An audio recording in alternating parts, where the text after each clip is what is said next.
Good morning. Welcome to our hearing once again dealing with anthrax. The subcommittee today examines continuing concerns over the federal Select Agent Program.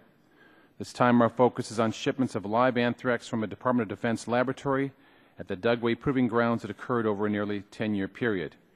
And as Yogi Berra said, it's like deja vu all over again.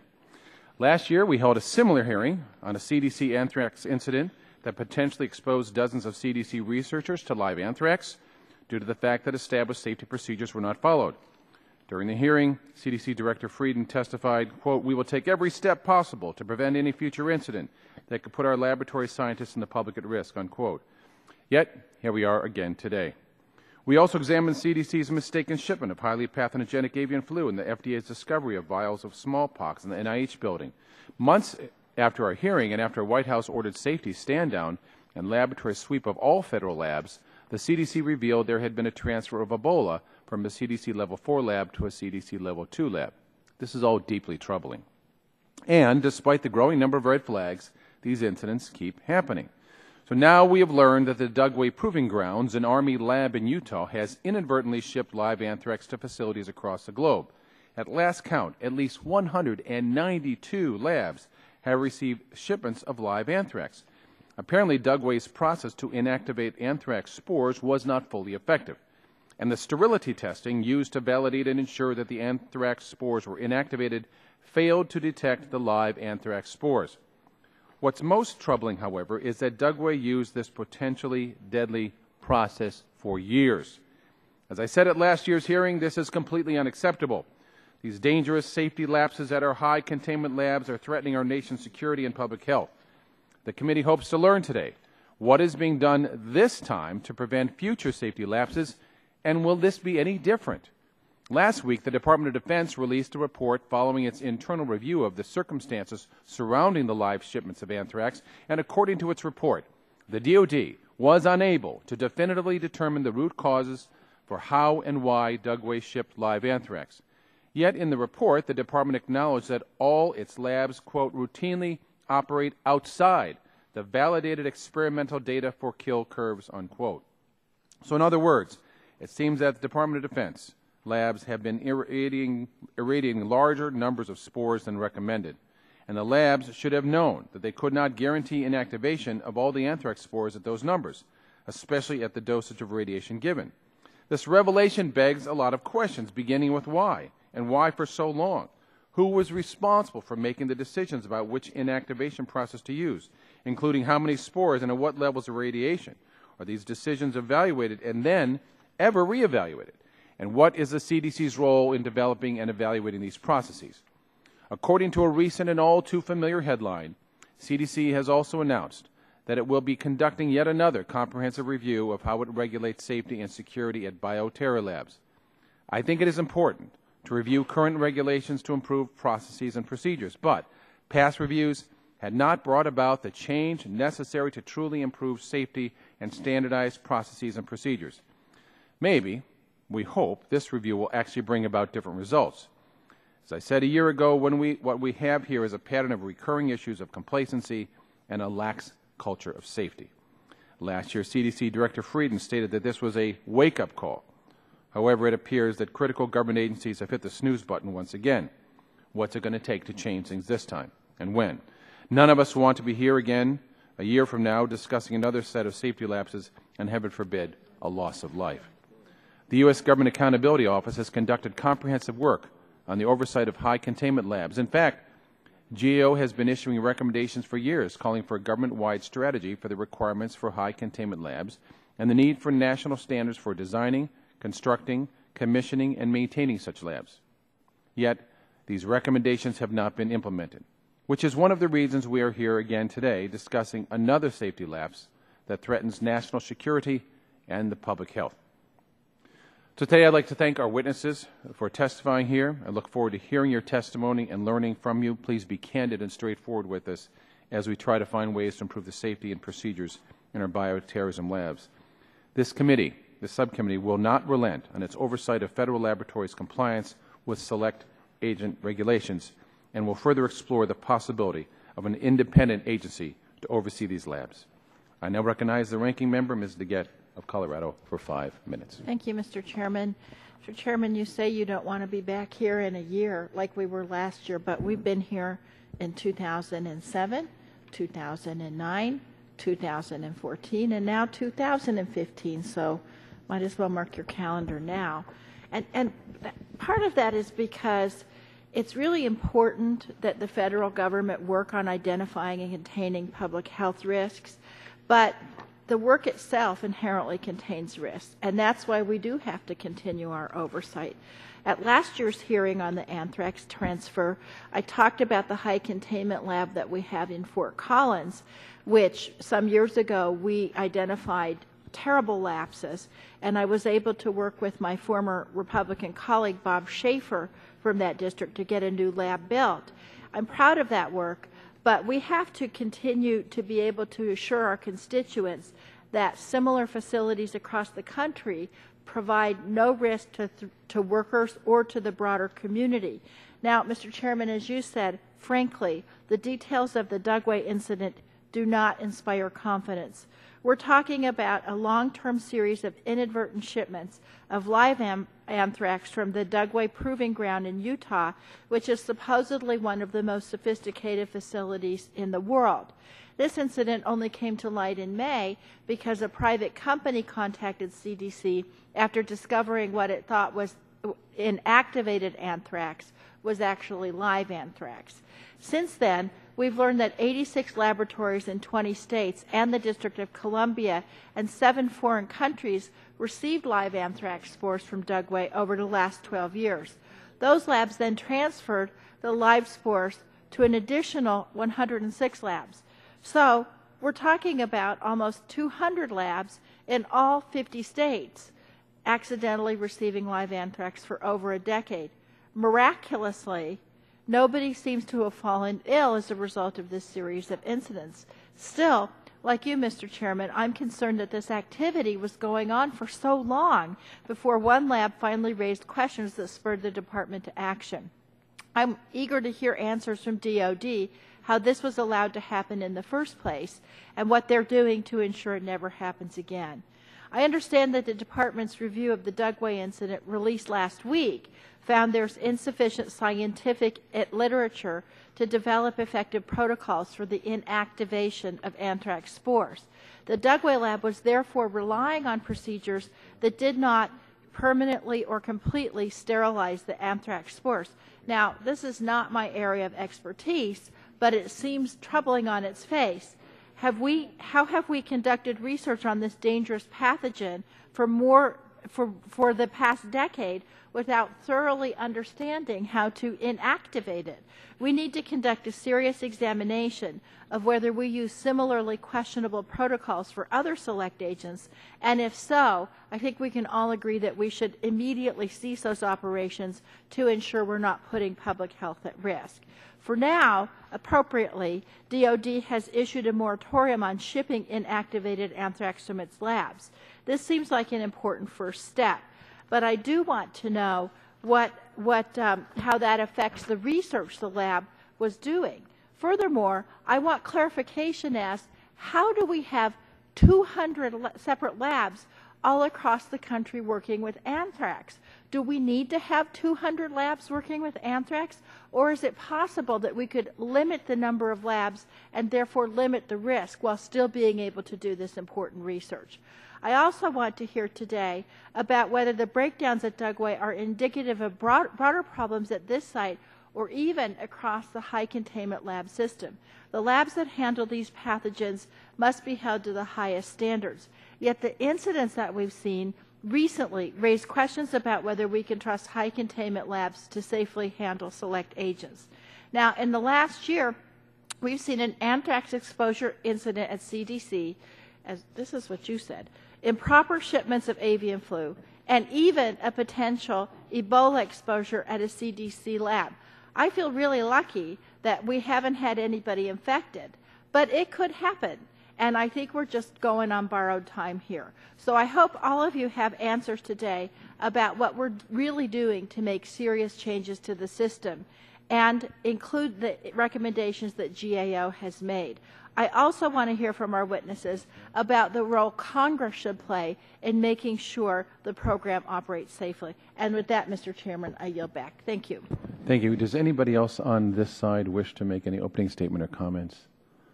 If not, I would ask, and I don't know if you've seen this yet, say Mr. Gett and Mr. Pallone, the CDC article, an article appeared in last night at USA Today. I'd like to have you look at that and see if you would have unanimous consent to submit that to the record.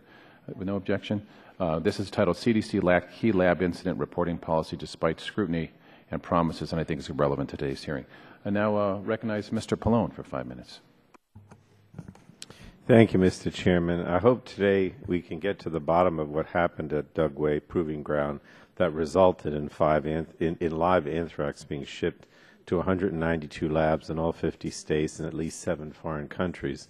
Deputy Defense Secretary Robert Work described these lapses as a, quote, massive institutional failure. I hope Dr. Hassel can explain to us today how these failures could possibly have occurred, as well as what DoD is doing to strengthen and standardize safety protocols across all DoD labs as we move forward. I'm deeply relieved that no one has fallen ill as a result of these lapses, and I'm hopeful that this will remain the case as DoD and CDC continue to track all the labs that receive these samples and the personnel that handled them. But this incident also raises broader questions about the safety of high containment laboratories across the country.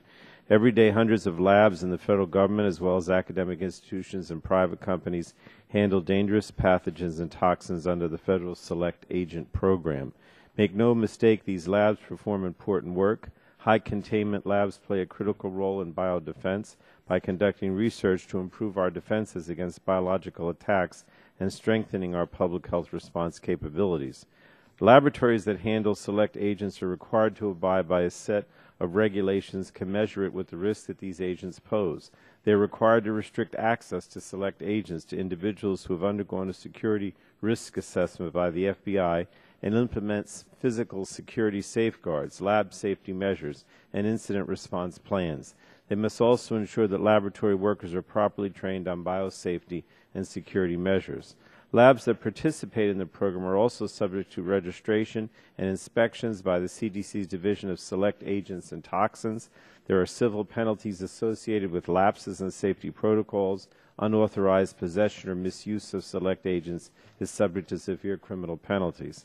However, incidents in the past year involving anthrax, Ebola, and highly pathogenic avian flu raised questions about whether we need to strengthen our federal oversight of labs that are working with dangerous pathogens. In the current, well, I should say, is the current regulatory framework sufficient? Do the enforcement agencies have sufficient resources to ensure that oversight is robust? What is CDC doing to improve the Federal Select Agent Program and prevent similar situations from occurring in the future? I understand that CDC and DoD have conducted reviews of these incidents and have promised several more. I look forward to hearing about the findings and recommendations from those reviews and how they can be used to enhance safety and security at all of our nation's high containment laboratories. I also want to note that GAO has an important body of work that can inform this discussion. I look forward to hearing from GAO about its recommendations to strengthen safety measures across high containment labs. I'm glad that nobody appears to have suffered any injuries because of this latest incident out of Dugway. The next time, however, the mishap may be from something more dangerous than liquid anthrax, such as highly infectious pathogen. So I hope we can all learn from this latest incident and will take seriously the important recommendations made by recent and ongoing investigations by GAO and others to make this program safer. Obviously, we look forward to a productive discussion today on how we can improve oversight and what this committee can do to facilitate that process. And again, thank our chairman and our ranking member as we proceed. I yield back. The gentleman yields back, and then with no further comments from here, then we are going to go to our witnesses. So as you are aware, the committee is, when the committee is holding an investigative hearing, when doing so, has had the practice of taking testimony under oath. Do any of our witnesses today have any objections to testifying under oath? Seeing no objections, the chair then advises you that under the rules of the House and the rules of the committee, you're entitled to be advised by counsel. Do any of you desire to be advised by counsel today? No one is asking for that. And in that case, would you please rise, raise your right hand, and I'll swear you in. Do you all swear the testimony you're about to give is the truth, the whole truth, and nothing but the truth? All of our witnesses have answered in the affirmative, and so now you are under oath and subject to the penalties set forth in Title 18, Section 1001 of the United States Code. You may now each give a 5-minute summary of your written statement. Please pay attention to the lights there, and we'll start with you, Dr. Hassel. 5 minutes. Thank you, Chairman Murphy, Ranking Member. Thank you. Thank you, Chairman Murphy, Ranking Member DeGette, and distinguished members of the subcommittee. I appreciate the opportunity to brief you today on the Department of Defense's inadvertent shipments of samples containing live Bacillus anthracis spores, or anthrax. My name is David Hassel. I'm the Deputy Assistant Secretary of Defense for Chemical and Biological Defense. The use of inactivated or dead anthrax is an important element of longstanding DoD programs to develop ways to protect warfighters and the public from known biological threats, doing this with the development and testing of detection systems, protection equipment, diagnostics, and decontamination capabilities. We first learned of the incidents under consideration today on May 22nd of 2015, when the Centers for Disease Control and Prevention was alerted by a private company regarding the growth of live anthrax in a sample that was inactivated by a laboratory at the Army's Dugway Proving Ground in Utah. The CDC immediately began an investigation working with DoD laboratories, state officials, and the FBI. By May 25th, all known laboratories that received inactivated anthrax samples from that same batch have been notified and instructed to stop working with the samples. Also on May 25th, the 4 DoD laboratories that produce inactivated anthrax were directed to stop producing, shipping, and working with any inactivated anthrax other than for purposes related to this current matter. Subsequent tests by Dugway identified other batches of inactivated anthraxes containing live spores, and on June 2nd, the Department of Defense notified all known recipients of inactivated anthrax from Dugway to stop working with the material, whether it was confirmed to contain live anthrax or not. There is no known or suspected cases of anthrax infection among workers at any of the laboratories that produced or received inactivated anthrax, and there's no known risk to the general health and very little risk to the laboratory workers themselves. However, as a precaution, 31 U.S. citizens, 8 non-DOD, 23 DOD, were placed on post-exposure prophylaxis treatment, and this was completed yesterday. Now, returning to the subject of the 4 DoD laboratories that produce inactivated anthrax, on May 29th, the Deputy Secretary of Defense directed that those 4 DoD laboratories test all previously inactivated anthrax that was in their inventory to identify the presence of any live spores. That testing is now complete, and the results are as follows. Since 2003, the 4 DoD laboratories irradiated a total of 149 batches of live anthrax spores. Of the 96 samples that were available to test, 17 tested positive for the presence of live anthrax. All of these originated from Dugway. We now know that over the past 12 years, 86 laboratories in 20 states, D.C., and 7 foreign countries received directly from Dugway inactivated samples that contain live spores. In addition, the CDC has informed us that an additional 106 labs received secondary transfers for some of the original 86 direct recipient labs. This brings the total to 192 labs in all 50 states, D.C., and the 3 territories of Guam, Puerto Rico, and the U.S. Virgin Islands. A recently completed comprehensive review of the root causes of the incident resulted in several key findings, including that the primary systemic issue is the lack of specific validated standards to guide the development of protocols, processes, and quality assurance measures.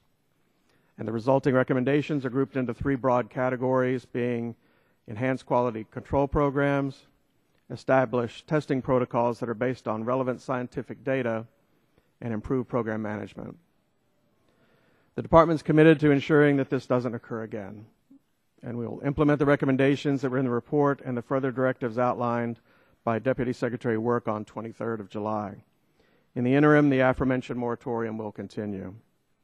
Our top priority is the safety of all involved, and we remain committed to complete transparency of information as we go forward. Thank you for the opportunity to testify today, and I'll welcome your questions.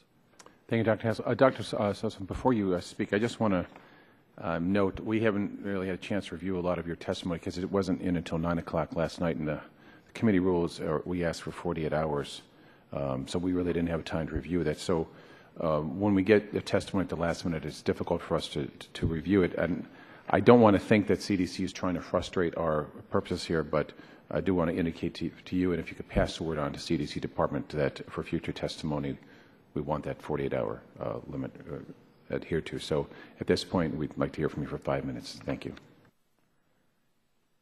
Thank you. Chairman Murphy, Ranking Member DeGette, distinguished members of the subcommittee, I want to thank you for this opportunity to testify before you today.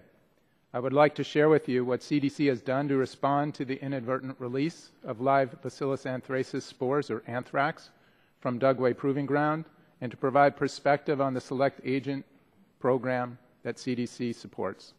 CDC works 24/7 to save lives and protect people. We activated our Emergency Operations Center in face of uncertainty about the scope and severity of this release. We understand how concerning this incident has been, and our primary focus continues to be making certain people are safe and the anthrax materials are secured and ultimately disposed of. This incident raises serious and challenging issues. It is important to note, however, that scientific research in laboratories is a vital component of our nation's defense against naturally occurring diseases and bioterrorism. This research is complex and sometimes dangerous. While it is not possible to eliminate all risk, those of us working in this field across the country and around the world must do all we can to minimize risk. Here's what we know today about the Dugway incident. There have been no suspected or confirmed cases of anthrax infection associated with these samples. Persons that CDC has assessed as at some risk and who have accepted treatment will have completed antibiotic prophylaxis and vaccine prophylaxis yesterday, and no complications have been reported. The facilities that receive these samples have appropriately secured or destroyed them, and those needing decontamination have completed the procedures or are well underway. Highlighting this positive news is not meant to downplay the seriousness of the situation. On multiple occasions over more than a decade, the production methods at Dugway failed to inactivate anthrax spores. The failure of inactivation was evident because growth was being detected on multiple production runs. These runs were routinely sent back for additional irradiation. This should have been seen as for what it was, an indication that the margin of safety with the method was not sufficient. Additionally, sterility testing at Dugway to confirm the inactivation was successful at killing the organism failed to detect live spores. We have looked and found no evidence of a similar problem at other facilities that inactivate anthrax spores.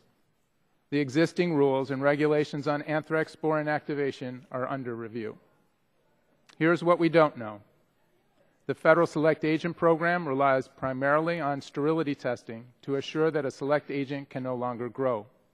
We remain unsure whether there was a problem with the execution of this testing at Dugway or if the biology of spores was not sufficiently understood to make the procedure reliable.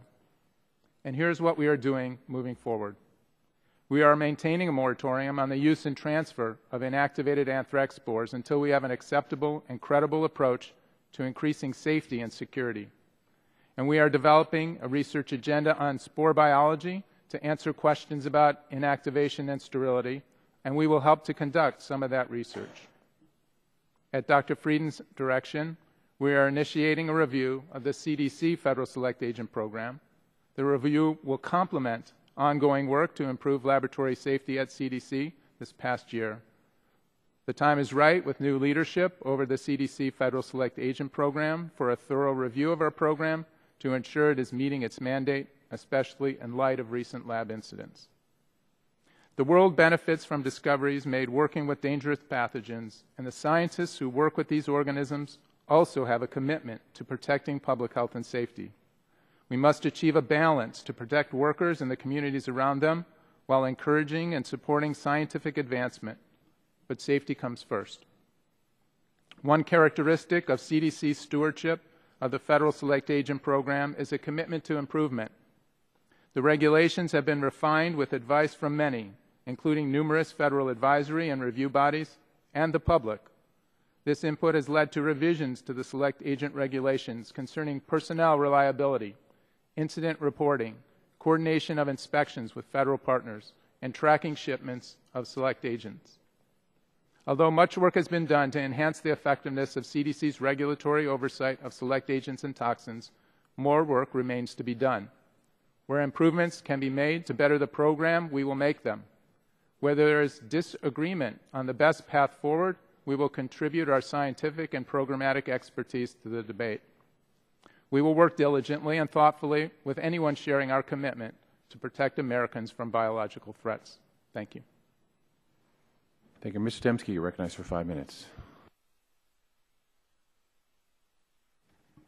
Good morning, Chairman Murphy, Ranking Member DeGette, members of the subcommittee. I'm Greg Dembski, Chief Counsel to the Inspector General at the Department of Health and Human Services. I appreciate the opportunity to appear before you today to discuss the Federal Select Agent Program. While CDC administers the Select Agent Program with the Department of Agriculture, OIG is authorized to impose civil money penalties for violations of the regulations. We also audit, evaluate, and offer suggestions for program improvement. CDC reviews all potential select agent violations and immediately refers urgent or criminal matters to the FBI. In other matters, CDC further investigates and determines whether to exercise its authority to suspend or revoke a registration or require remedial actions. If CDC concludes a civil violation may have occurred, it refers the case to OIG for potential enforcement. OIG carefully evaluates every referral and decides whether to pursue the case and what penalty to seek based on the facts and circumstances of the particular case. In our experience, violations of the regulations pose varying risks to public health and safety. To date, OIG has imposed 20 CMPs totaling $2.4 million for select agent violations. 2 of our cases have involved Dugway. In April 2007, Dugway shipped anthrax to a research facility. The shipment included a certification that the anthrax was non-viable. The research facility tested the material and found the presence of a low concentration of viable anthrax. We found that Dugway ignored the results of its post-inactivation viability test, which showed viable anthrax was present. Later, in November 2010, a government laboratory received a shipment from Dugway that included a vial of botulinum neurotoxin. Small amounts of this select agent are exempt from the regulations. The packing slip indicated that the vial contained an exempt amount, but in fact the shipment included a regulated amount. Dugway then self-reported 2 other unauthorized shipments of this select agent. As a federal entity, Dugway presents an enforcement challenge for OIG. Any CMP on a federal entity would simply shift money within the government at a net cost to taxpayers and may not promote better compliance. Consistent with our approach to date with other federal entities, OIG issued notice of violation letters to Dugway for both cases. Both letters stated that OIG had determined Dugway violated the select agent regulations and it should examine its current policies and practices, take corrective action, and monitor its safeguards on an ongoing basis. Yesterday, OIG received another referral from CDC on Dugway. We are reviewing the matter now. Over the years, OIG has audited government and private entities for select agent compliance. For example, OIG audited 6 federal laboratories and provided audit results to the heads of the relevant federal agencies, putting them on notice of deficiencies. OIG is expanding our audits and evaluations of select agent management. We will focus on CDC's oversight of the select agent program and on the operation of HHS laboratories that handle select agents. Through our enforcement work, OIG has also identified several opportunities to improve program compliance, oversight, and enforcement. As reflected in my written testimony, these opportunities focus on enhanced documentation requirements and increased authority for CDC inspectors. We stand ready to work with CDC and others in HHS to continue to improve the select agent program, use our enforcement tools to promote compliance with these regulations that protect the health and safety of the American people. Thank you again for inviting me to speak. I'd be happy to answer questions. Thank you, Mr. Dembski.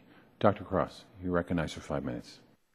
Chairman Murphy, Ranking Member DeGette, and members of the subcommittee, I'm pleased to be here today to discuss GAO's work on high containment laboratories. The biosafety and biosecurity practices in these laboratories are intended to reduce the exposure to biological agents and prevent their loss, theft, or misuse. The recent shipments of live anthrax bacteria from DoD to U.S. and international laboratories, similar to last year's potential exposures of CDC personnel to live anthrax bacteria, shows multiple breakdowns in compliance with established policies and inadequate oversight of federal high containment laboratories.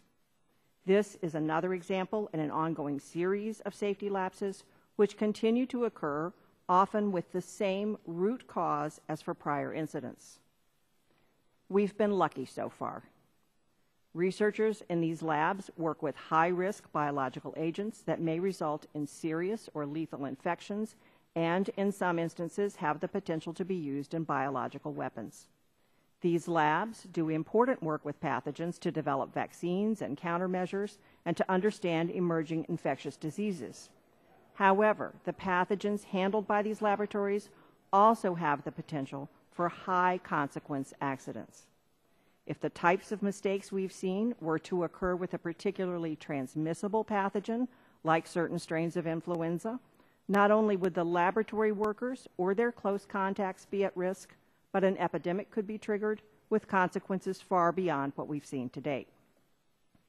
GAO is currently conducting work for this committee to examine these issues, and the preliminary findings from our work show that DoD and CDC have begun to address weaknesses in the management of their high containment laboratories, but have not yet fully implemented these activities. The steps these agencies are taking are intended to address fundamental flaws in the oversight structure, reporting, and tracking of biosafety and biosecurity incidents after they have occurred. For example, DoD officials said that the Dugway incident is the first incident that DoD has tracked at the senior department level. Since 2012, DoD has been revising its policies and procedures, including reporting requirements, and expects to finalize these changes by this fall. But these changes will only cover a subset of DoD's high containment laboratories. Our ongoing work will also examine if DoD is implementing steps intended to improve the culture of safety at its laboratories so that future events are reduced or prevented. Similarly, CDC began taking steps to address weaknesses identified in assessments of the June 2014 anthrax incident and other safety incidents in its own laboratories, but the agency has not yet completed implementing recommendations intended to improve its laboratory oversight. For example, an internal work group recommended that CDC develop agency-wide policies to provide clear and consistent requirements for biosafety for all agency laboratories. In response, CDC developed a specimen transport policy, but has not developed other agency-wide policies, such as requirements for laboratory documentation and emergency protocols. As I stated at the outset, the incidents you are examining today are part of a long series of safety lapses. Since 2007, GAO has reported on these issues and has made multiple recommendations to improve federal oversight of high containment laboratories. The federal departments agreed with our recommendations and have conducted some activities to respond, but have not implemented our key recommendation to establish a single federal entity with responsibility for oversight of all high containment laboratories.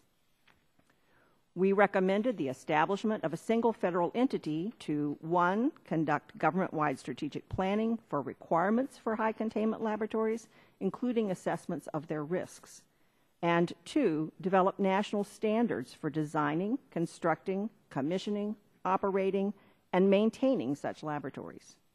We continue to believe that such an entity or some other mechanism to ensure higher-level oversight is needed in the face of the continuing proliferation of high containment laboratories and the ongoing failures by agencies to fix their problems on their own. In closing, the lapses we've seen are indicative of failures in a system that is supposed to have multiple levels of control, including cross-checks, inspections, training, procedures, and validated protocols that should prevent such accidents from occurring and certainly should prevent such incidents from recurring. Mr. Chairman, this completes my remarks. I'd be happy to answer questions you or other members of the subcommittee may have. Thank you, Doctor. I'll now recognize myself for 5 minutes of questioning the witnesses. And Dr. Sosin, at the end of your testimony, you said we will work diligently and thoughtfully with all of our federal partners and anyone sharing our commitment to protect Americans from biological threats. Please let the CDC know I don't believe them anymore. An article from the USA Today article I referenced earlier said that the CDC refused to actually produce a policy to USA Today regarding the lab incident reports in this newly required lab safety office. When was that report actually written? Do you have any idea? Thank you, Chairman. I was asked to appear here today, and I apologize for the lateness of testimony. I apologize that. But do you know anything about this report that they're referring to in USA Today? I know that an article came out last night. I do not know about that report. And okay. We're trying. Well, would be happy to assure that after this hearing, we provide you answers to questions. Well, this committee would like that report and like to know when it was written. If we could have that, that would be valuable. Thank you. Dr. Hess, I'm trying to dumb this down. Now, if I put a cup of coffee in a microwave oven and turn it on, it gets hot in a certain amount of time. If I put a dozen cups of coffee in that same microwave, same amount of time, they're not going to all be heated, right? Okay, because we know that about radiation and mass, some physics principles. When I look here, and I believe this is from our a report here, and it's on the graph there as well, is that on the screen, that on the very upper left dot where it says the Dugway irradiation levels here is saying it's operating way out of the realm of the acceptable processes here. The report states that the DoD routinely operates outside of validated experimental data for kill curves. So based upon that finding, it sounds like validated experimental data does exist in all the DoD labs whose mission involved in activation of anthrax were operating outside of it. Is that correct? Yes, sir. So is there who's responsible for setting the number of spores and doses of radiation? Is that in other protocols reevaluated routinely to determine that? That's one of the next steps we're looking into. This original review was mainly focused on compliance to make sure that people were following the protocols they had and that showed there was no willful disregard for the protocols or no nefarious intent. You said it was willful? It was not willful, nor was it nefarious. But what the graph shows, though, is that we were working outside of that gray box that sort of shows the experimental parameters that should have been the foundation for this work. The next step in this is we're looking at that very accountability issue. How was that decision made to move outside of that realm? And as you noted, it wasn't just Dugway. All the labs were outside of that area. Well, somebody did make that decision. That's something that's important. We need to know because we like to think that there's a scientific rule set up that they're following and that all the labs are following that too. So let me ask Dr. Hess and Dr. Sosin, in response to these most recent shipments of live anthrax, have either of your agencies made any personnel changes or referred anyone for either civil penalties or criminal prosecutions for these actions? Have either one of your agencies done that? So first answer for DOD, that is that second part of the investigation that will kick off now, looking at the accountability issue to determine that. And if I may, one of the issues is not only the individual that made that decision, if that was an individual that made that decision, but what was the process? Was there an overall systemic process that led people to perhaps gradually get outside of that experimental box? We're looking at both of those, but the accountability is taken very seriously by all seniors in the department. Dr. Sosin? I'd also like to acknowledge that we understand your concern and take it seriously. No disciplinary actions have been taken at CDC with respect to the DoD sample incident. In fact, CDC staff responded in a remarkable way to assure that all these samples were secured and destroyed and that the people that might have been exposed were protected. Regarding the Select Agent Program, we continue to consider and take advice and input on how to change the nature of the program. Do you work with DOD? Does CDC work with other labs in terms of setting and reviewing standards on any regular basis or at all? CDC works with DOD in a variety of ways. But with regard to this, so I'm trying to find out. With respect to setting standards Okay. on anthrax. And the reason this, when we had our hearings for General Motors, and someone made this decision of either making a spring this big or this big, and it cost a number of lives, and they referred to that as the GM shrug. People said, well, some engineer decided, on we go. And it is that area when we know when people adhere to scientific standards, I have the highest respect for them. When things begin to slip out, and I agree, probably we're not looking at something nefarious or deliberate here, but it is a letting things slip by over time. There's the problems. And as Mr. Plone pointed out, luckily no one has died yet from this, but we really have dodged a bullet for a long time. But I see I'm out of time. I recognize Mr. Gett for 5 minutes. Now, Dr. Cross, you talked in your testimony about how people could be infected and even some kind of epidemic could be started if you got a particularly virulent agent that got released, correct? Correct. In addition, we've got national security implications relating to the mishandling of these agents. Is that also correct? That's also a concern. And that's if these agents, these active agents, got into the wrong hands, right? That's right. Now, you had a lot of recommendations that have not been fully implemented yet. Is that right? Yes, although, I mean, many of the recommendations, they have taken at least some actions. The primary one where there has been no movement is to have some type of more centralized oversight. So to have a single federal entity that could set the standards for all of the labs or for all the agencies, is that right? That's right. Now, Dr. Hassel, what's your agency's opinion about that recommendation of a single federal entity?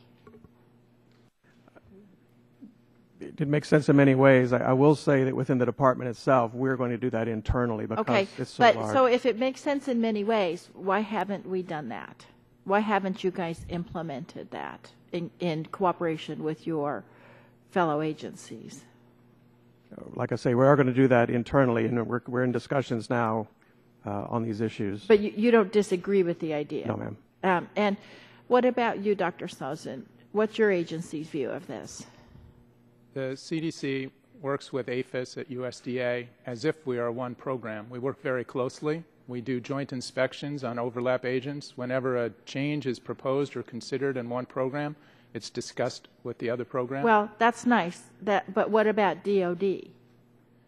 So the oversight function of the lab, I'm trying to understand your question. I believe it's about the oversight function, correct? What Dr. Cross's agency is recommending is one single oversight agency that would set forth the protocols for the dispensing of these agents.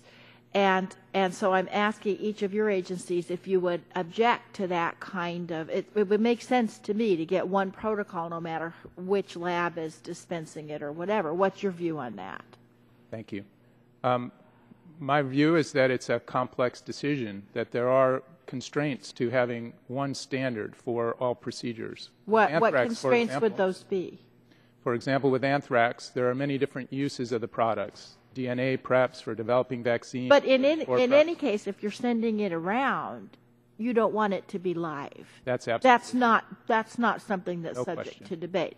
So if you could have one agency that could come up with the protocols about oversight on how you're going to make that not be live and how you're going to dispense it, you wouldn't object to that, would you? We wouldn't object, and we believe that the Select Agent Program, the Federal Select Agent Program, would be the appropriate body to do that. It will take... Okay, could that have oversight over the DOD too? Absolutely. So do you think that you might cooperate to make that happen? We will cooperate in any way to assure... Okay, let us know what we can do to help you, because it seems to me that's an excellent recommendation. Okay, and you're nodding, Dr. Hassel. Can you work with Dr. Sousan on that and his other colleagues? Yes, ma'am, and that was stated in the statement. We definitely are working together. Now, here's something else. Having been on this committee for a long time, I've noticed this at all the federal labs, not just the ones dealing with anthrax and other select agents, but also our nuclear labs have the same problem of a culture of safety. And we've really struggled in this committee to get people to understand how important it is to have a culture of safety. So, Dr. Hassel, can you think of anything we can do to systematize some kind of culture of safety? That's a question I have myself, ma'am. I spent 10 years at the DuPont Company, which goes back 200 years, making gunpowder for Thomas Jefferson, and that safety culture is there. So one of the things I plan to do is go out and see if there's industry best practices for doing this that the government perhaps could adopt. How long have you been there? At DOD?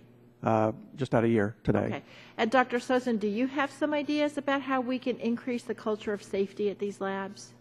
I personally do not. I know that the CDC and CDC's director takes this issue incredibly seriously and has developed a series of ideas that will evolve. Okay, I think we need you guys to supplement your testimony about this, because this is really important. And I have one other question. I don't have time, but I'd like a written answer for this.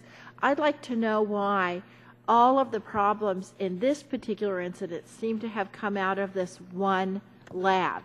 Was it a problem with how they were handling this anthrax, how they were trying to treat it, or is it a problem with the procedure itself? And maybe that's what you're investigating right now, but that seems like the crux of the problem. Thank you, Mr. Chairman.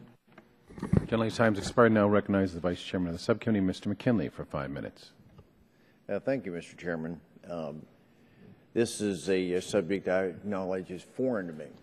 So I was delighted to try to hear and learn from some of your testimony on this. But I'm just curious, before I give a list of 6 questions, I'm trying to go back to the fundamentals. Why would we ship an inactive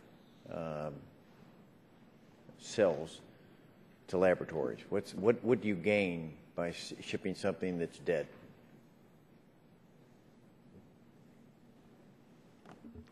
Maybe we could use the both. microphone. So one of the aspects of this inactivated anthrax is that it maintains the shell that is around the original live spore. The physical structure is still there. That's important because that's the basis for the detection systems and the diagnostic systems that are developed. Okay. So the closer we can get to that, the better we are. That helps a little bit of explain. But let's go back to something that the gentlelady from Colorado mentioned earlier that I didn't pick up in the reading, that we're doing this in 200 laboratories around the country. Is that an accurate statement? We're studying that in 200 laboratories. We have live anthrax in 200 laboratories. The statement there were 192 labs that received this material were not intended to receive live anthrax. There are 181 registered entities within the Federal Select Agent Program registered to possess, use, or transfer Bacillus anthracis. So apparently there's some justification. I would struggle with that to understand why we have to have 300 or 200 looking at something. I really, especially given the circumstances of this. Dr. Gross, before I get to, again, I'm going to run out of time here, I think, how would you grade the DOD's handling of this matter? Would you give them an A on how they handled it, an F? Give me since the incident was reported, they have moved pretty quickly to identify where the samples were sent, although that was still developing over the last few days. How would you grade it? Would you grade it passing, acceptable, a B, a C? I think their response, once it was discovered, has been probably a B. I think the activities leading up to it and the fact that this went on for so long is definitely a failure. I understand it's been going on for 10 years? Yes, that's a failure, and the fact that they have 4 different laboratories inactivating anthrax with 4 different methods and with 4 different chains of command that don't talk to one another. Go back to Dr. Hassel. Since anthrax is probably the most dangerous agent that we can handle, I suppose it's more dangerous than Ebola, but it is getting it getting that is probably the biggest threat that we have in national security, that someone doesn't get this agent. In this case, has anyone tried to grow this live anthrax after they've received these products? Around with 200 laboratories, have they tried to reactivate it? It was grown to show the presence of the live spores. I may not be understanding your question. I apologize. Okay. Well, let me, because I only have 1 minute left on it. So, is this the same type of anthrax that was used in 2001? This is absolutely not the same type of anthrax used in 2001. This is a wild type anthrax. It was in a liquid formulation with extremely small numbers of spores in a 1 ml sample. Very different situation, nonetheless taken extremely seriously. So this is something that's different. Do you feel that our national security is more at risk because of the process that we've been handling this for the last 10 years?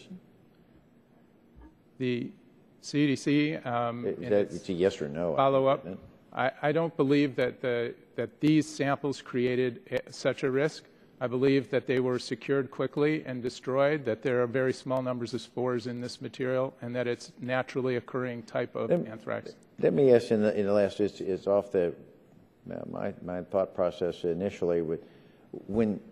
Why were we shipping this to 7 foreign nations? Is someone have a written authorization? Is there one of those proverbial emails that someone was requesting this, and then who authorizes the shipment of that, and under what process do they explain how they want to get it? Why would we ship to 7 foreign nations? So in several cases, those were actually DoD facilities that were located in those foreign nations. In other cases, they were allies that... We don't have enough DoD facilities in America that we have to go overseas? I'm running out of time. Okay. All right, now recognize Mr. Green for 5 minutes. Thank you, Mr. Chairman. Unfortunately, the incident that led to today's hearing is not the first instance of issues of handling and shipment of bioagents at Dugway Proving Grounds. CDC and the Office of Inspector General examined safety lapses at Dugway in 2007. There were the same kinds of problems we're hearing about today, failing to properly inactivate anthrax specimens. Is that correct, Dr. Hassel? Yes, sir. Based on the previous problem, should Dugway have made a better effort to check its procedures and double-check the samples to see if the process worked? That's my initial impression. We're going to be looking at that much more because there were some serious implications there, and we're going to be following up on that much more so we can report back. Similarly, when CDC announced last year that it was inadvertently transferred live anthrax, did DOD, as a precautionary measure, direct its lab to check their own processes for ensuring that anthrax was inactivated properly? No, sir. Why not? I'm not sure. That's a good question. We're going back and trying to figure out what were the steps leading up to this. It should have been better indicators that we could have taken action and detected this earlier. Well, again, I think the reason for the hearing is it seems kind of strange that, CDC made a mistake and we had a problem with the DOD facility, and somebody in management authority didn't say, let's check to make sure the DOD is doing it right, because what happened at CDC, particularly because of the problem at Dugway. Nobody decided to do that? It doesn't appear so, sir. Beyond the particulars of this Amtrak incident is the fact that such shipments of live anthrax can accidentally occur, raises serious questions about the handling of select agents at both Dugway and other DOD labs. Dr. Hassel, based on the continuing problems identified at Dugway, what assurance can you give this subcommittee that there's no long-standing safety problems at Dugway or at other DOD facilities that handle high-risk biological agents? So that's a good question. We're trying to look and see if there's some general lessons we can learn from this and use it to ask some of the questions, such as your previous question, just internally. Are there indicators here that would indicate we need to be asking other questions about other operations across the whole complex? What is DOD doing to look across all the other its facilities and check that their biosafety and biosecurity policies and procedures are adequate? We're undertaking an effort now to look at as was pointed out earlier, the chain of command is disparate right now, so we're trying to tighten that up.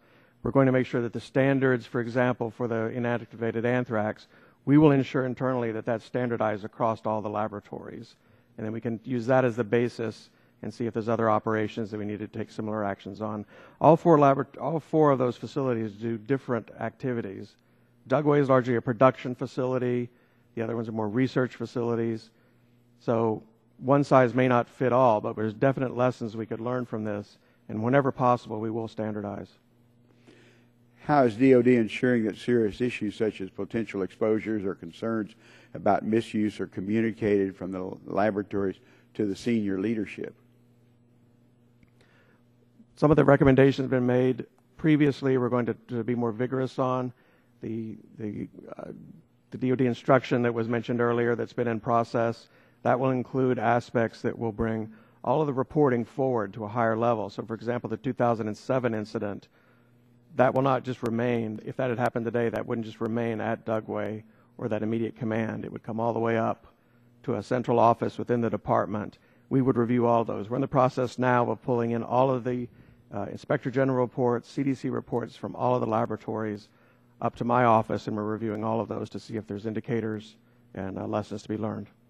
Well, following my colleague from West Virginia, so far we've been extremely fortunate. These incidents at Dugway have not led to broader public health or security problems.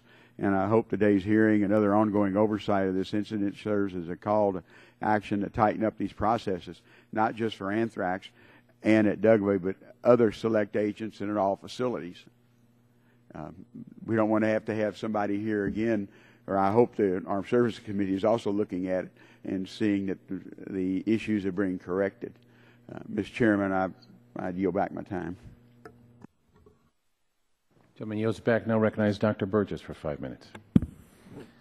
Thank you, Mr. Chairman. Thanks to our witnesses for being here today. Dr. Sosin, let me just ask you a couple of questions, basically about what we're doing to harden our public health infrastructure in locations where these agents may be understudy, because we've heard sort of a recurrent theme, and I certainly appreciate what Ranking Member DeGette has said earlier. I mean, I've been on this committee for a number of years as well, and it seems like there's a recurrent theme here.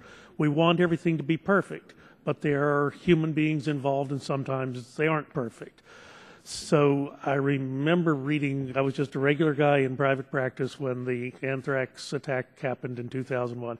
I remember reading with just absolute horror what happened when those 5 individuals were infected and subsequently died, reading about their emergency room doctor's experience, that here was a guy that didn't look that sick. He looked like the last 700 people who just walked in the door.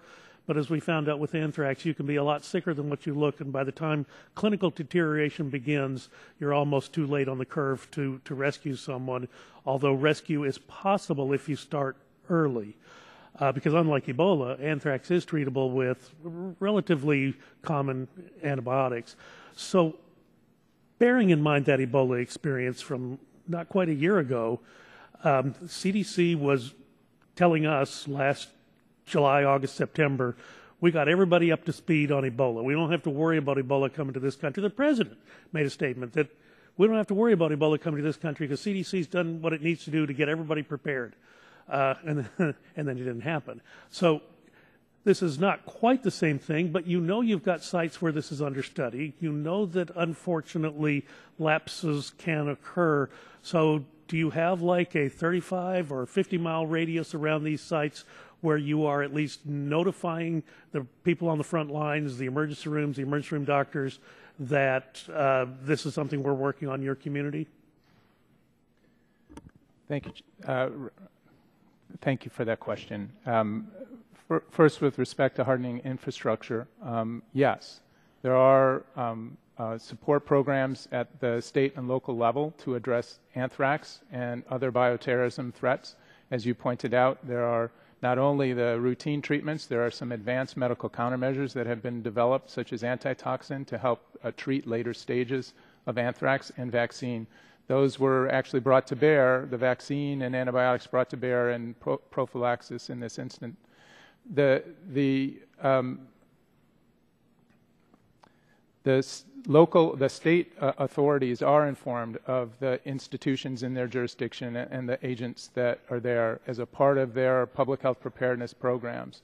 There is no active outreach to medical community in the absence of an incident, but we are quick to respond, as we did in this instant, with the information about how to diagnose, how to watch for, monitor, and how to treat. Let me just interrupt here because my time's going to drift away from me. Could you provide the committee those materials that you provided? Absolutely. To the emergency rooms and what radius around where the breach occurred, what the geographic radius was? I will say that these materials were not sent to emergency departments, although we did consider it. We were monitoring the workers in the laboratories closely, and these materials were sent to the laboratories and to the state health departments. But Dr. Sosin, that's the point. Yeah. These people thought they were getting inactivated strains, and they were active. So somebody leaves work for the weekend, Sunday afternoon's got a low-grade temperature, just doesn't feel right, and his family member says go down to the Care Now facility, and again, they'll look well until they get deathly ill. Absolutely. That's the problem. That's why these were isolated to laboratories, and we were working directly with the laboratories, the workers, and the health departments to monitor them. Well, forgive me if I'm unmollified, but the problem was you didn't know what you didn't know at that point, and certainly the people in the community who may have been the doctors and nurses and caregivers who were seeing patients wouldn't have known that this was what they were up against. I guess my concern is how do we get that information out there? How do we make people aware? Once you know that anthrax is in the consideration, okay, fair enough. But before you know it, they look like the last 1,500 patients that have come through the door with a viral syndrome. I do have a question I need to ask Mr. Dembski, and if we don't have time to get through all of it, maybe you can provide me an answer in writing. But when you look at the referrals for violations in the Federal Select Agent Program, CDC, NIH, United States Army Medical Research Institute of Infectious Diseases seem to be the top three. So you have an enforcement policy where you can actually fine, but you don't fine federal agencies. Is that correct? To date, we have not fined any federal agencies. That's correct. But that seems, that's what Willie Sutton said, you rob banks because that's where the money is. Right now, the violations, the multiple violators seem to be coming from those three groups. So can you get back to me in writing and discuss what you are doing to consider providing the same civil money penalties that any other lab in the country would have to face if they had a breach of these agents? Yes, just to be clear, most of the referrals and most of the labs incidents that have been referred to us have not involved federal entities, but certainly there have been repeat instances at federal entities, and we'd be happy to provide you an answer. The multiple offenders, CDC, NIH, and the United States military, that's the problem. And it's the civil penalties and other penalties we need to know about from there. Thank you. Mr. Tonko, you're recognized for 5 minutes.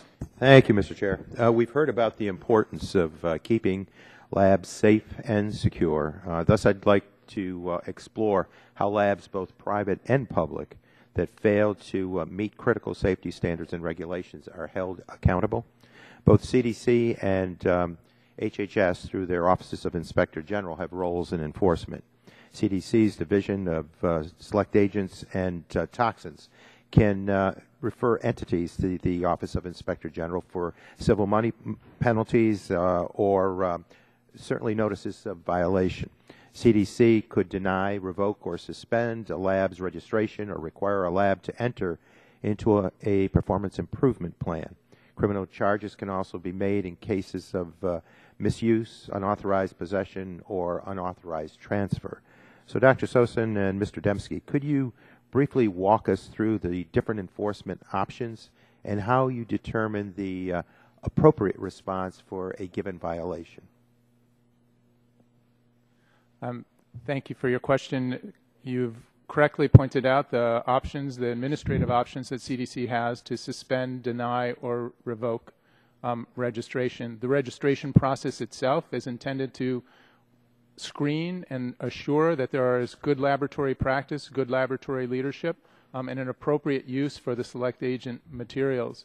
So that process and a variety of other steps in the program are intended to assure that the entity itself is taking the appropriate steps that it needs to take. The decision to suspend or revoke is one taken very seriously. The importance of balance, particularly for a facility of the nature that you all are talking about here. These are important biodefense facilities doing important work. And the history of the program has been to work collaboratively with these programs to identify the specific problems and address them. But those are options, and the referral to FBI if there's concern about suspicious activity, or referral to OIG. Thank you. Mr. Dembski? Yes, when we receive a referral from the CDC, one of our attorneys or multiple attorneys will review the allegations and the findings of the CDC. We'll often consult with the scientists and experts at CDC so that we make sure we understand those facts. If we believe that there's been a violation, it's our policy to then contact the entity that is the subject of the matter and give them the opportunity to provide us with information or arguments about why the penalty would not be appropriate.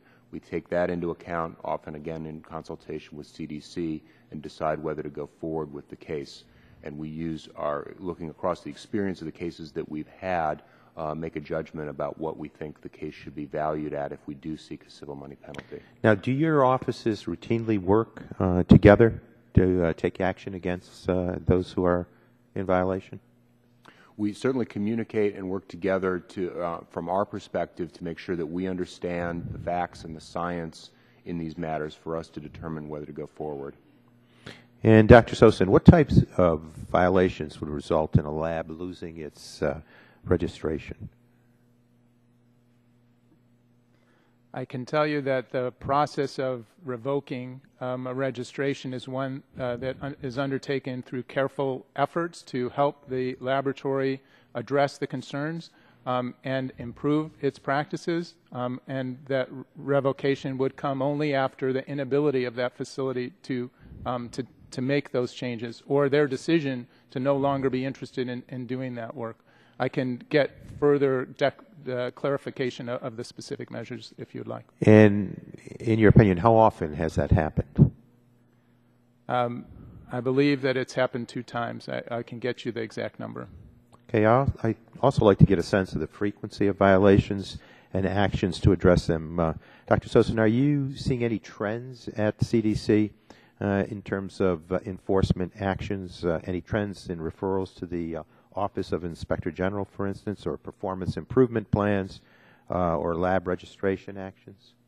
The Federal Select Agent Program is constantly evolving, and its approaches and tools, such as the Corrective Action Plan process, are relatively new and evolving, so trends are hard to evaluate in that context.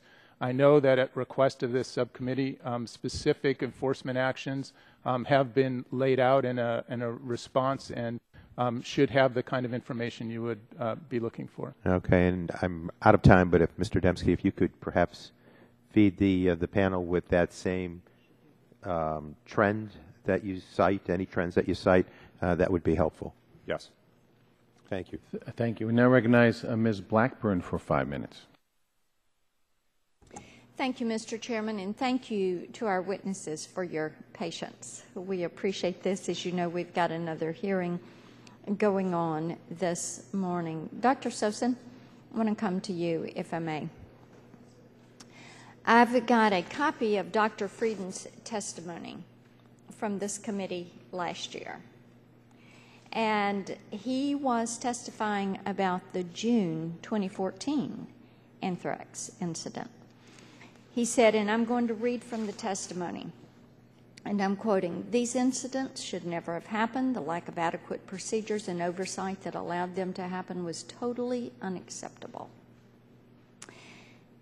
We will explore the broader implications of these incidents and incorporate the lessons learned from them to proactively prevent future incidences at laboratories across the nation that work with pathogens." So, I want to know, can you explain why we didn't seem to learn the lessons? Can you talk about why there is another comprehensive review of safety and security of the Bioterra labs. Why was not Congress notified? Why is another review necessary? Were the problems at the CDC not corrected? And then who is going to conduct the new review? And ultimately, who do we hold responsible for this? Thank you for your questions. Pardon me if I need refreshing on some of them. I'll be happy to refresh. I'm sure you will. I think it's important to recognize that the Oversight program is not a CDC laboratory itself. It functions separately. Nonetheless, in hindsight, there has been reason to look more closely at anthrax inactivation. There's no question that that is necessary, and before a moratorium on the use and transfer of these materials will be lifted, we will have a policy about how to validate. Whoa, wait a minute. That was supposed to be done. So why was it not done? Who's responsible that it did not get tended to last year?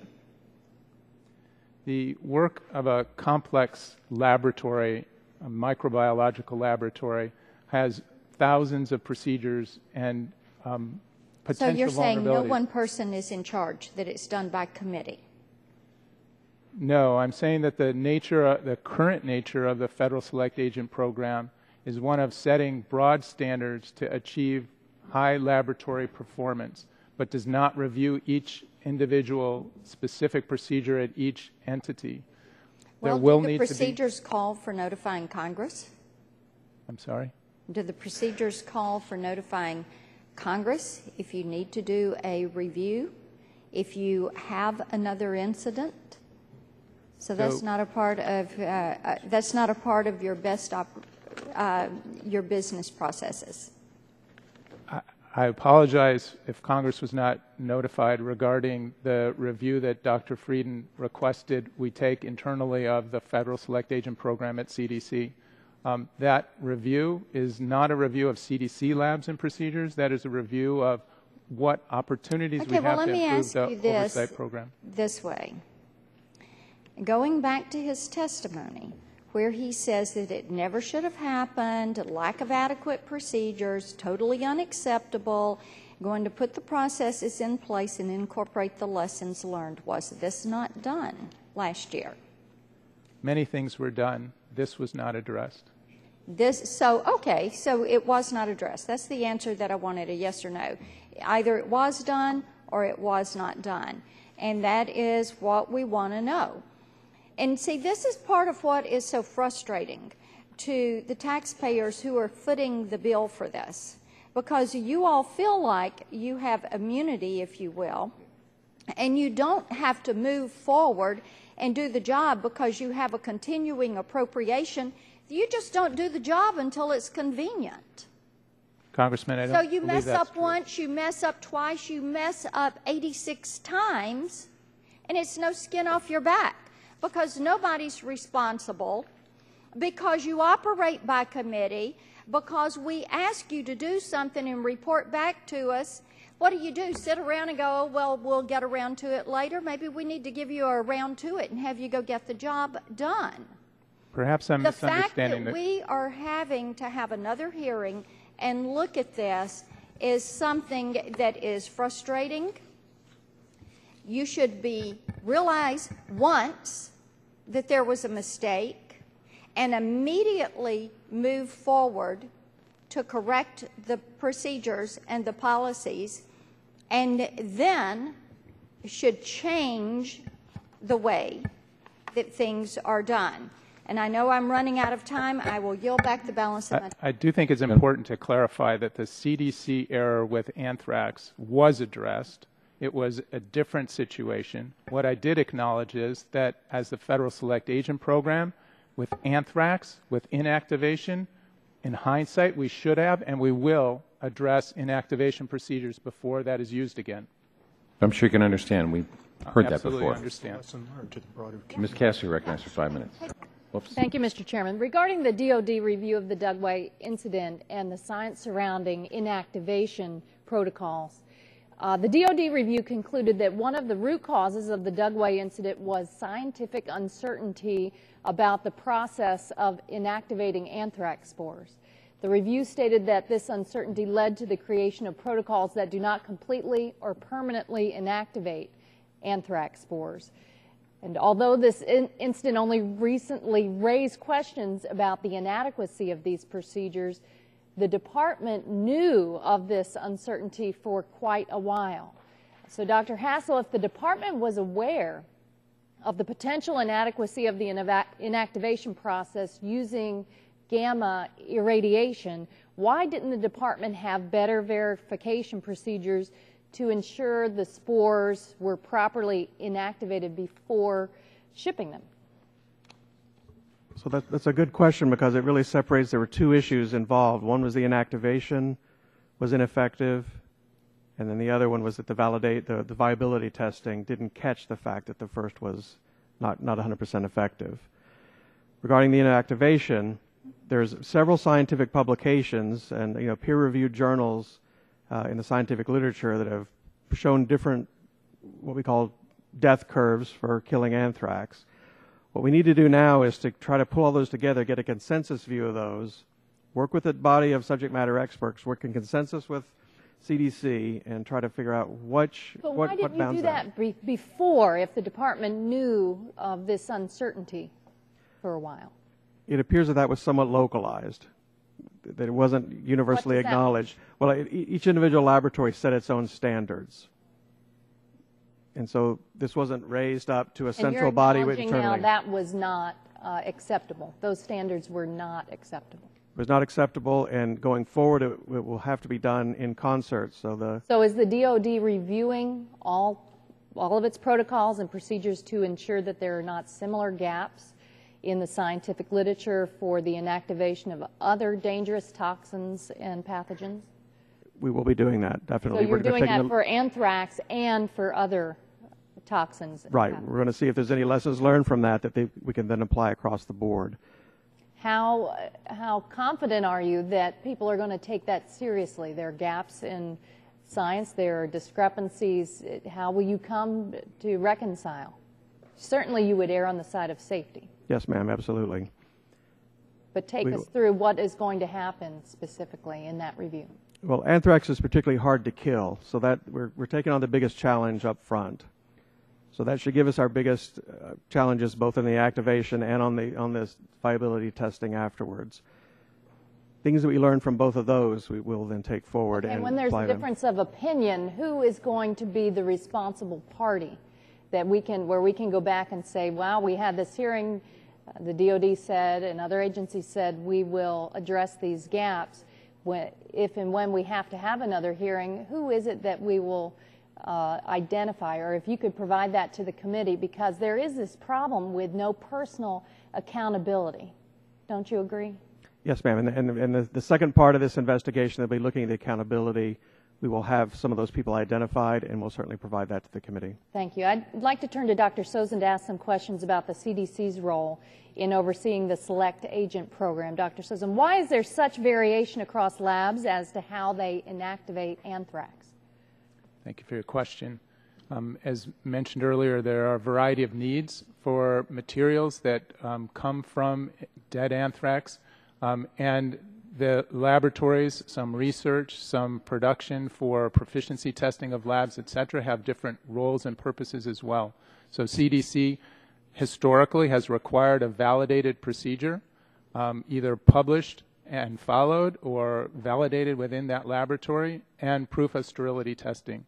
I think to your earlier question about accountability, the exemption of a select agent, anthrax, becoming now exempt because it's dead, is a requirement of the federal select agent program. And until we have a procedure that increases confidence that we can safely do that, we will not lift that moratorium. I appreciate that, but you can see that we're very concerned. Absolutely. Are we to expect similar variations in inactivation protocols for other select agents and toxins, and how do we address that? As Dr. Hassel pointed out, the nature of a spore being extremely hardy and difficult to kill, plus the fact in this instance we were or the Department of Defense was trying to kill the organism without disrupting the organism creates a challenge in safety. The attempt now is to set that an appropriately wide margin. If you go back to the chairman's figure that he showed, the DOD shows the dosing and a gap between the kill curve and the dosing. That gap wasn't happening here. Clearly there were production runs that were growing anthrax and should have highlighted that the procedure was not adequate. Going forward, we will make sure that there is a safety margin and achieve consensus with the broad input that we have opportunity to get to assure that we're taking the right margin. I'm out of time. Thank you. Thank you. Now recognize Mr. Griffith for 5 minutes. Thank you very much, Mr. Chairman. Dr. Hassel, if you could, we've got folks out there receiving this. You answered a previous question related to the foreign nations and said some of those were DOD facilities. Were they all DOD facilities? And if not DOD facilities, were all the facilities that were completely controlled by the United States government? Yes or no? No. So some of these would have gone to facilities not controlled by the United States government. How certain can we be that these folks who were receiving live samples, and I believe it was over the course we now know of like 10 years, didn't discover this before they necessarily told us and have been out there growing some of their own samples and siphoning off some? So when we're told that y'all hunted it down and you've killed or acquired all of the live anthrax, how certain of that can we be? Because it doesn't sound like to me we can be very certain if somebody was taking some of that anthrax and skimming off some of the live for use in other ways. So the non-DOD facilities that you refer to, those are some of our most trusted allies. We do many things with these allies across the board, not just for ChemBio. They're trusted, but if they wanted to do research on biological weapons, this would have given them an opportunity to acquire that, or at least to acquire the base material to start the cultures with. Isn't that true, yes or no? It's true, but they were already doing most of that work. We were trying to use a common material across the board so everyone was testing on the same material so that we could compare the results that we had. And how? But they do have those programs already. How comfortable are you with that those facilities had better protocols than we do, and that we don't have some worker who might have taken what was supposed to be some dead cells, generated the live cells, and gone out with a sample that he might have then he or she may have then given to a foreign agent? In some of those cases, they already have the material now. Like I say, this was soon to be dead material, and we do have records that has all been destroyed. What you found has all been destroyed, but since it was live, there could be more than what you knew about it. Yes or no? Yes, the answer is yes. All right, let's move on. Dr. Sosin, you said that the CDC acted reasonably in tracking down the live anthrax and then securing or killing it. Dr. Cross, you indicated that you would give him a B once it was discovered, but Mr. Dembski, you didn't get notified until yesterday to investigate the problem that was discovered in May. Isn't that correct? That is correct, yes. So we've got at least 60 days since the problem was discovered before you were notified. Isn't that true? Yes. I don't consider that a B or acting reasonably. Do you?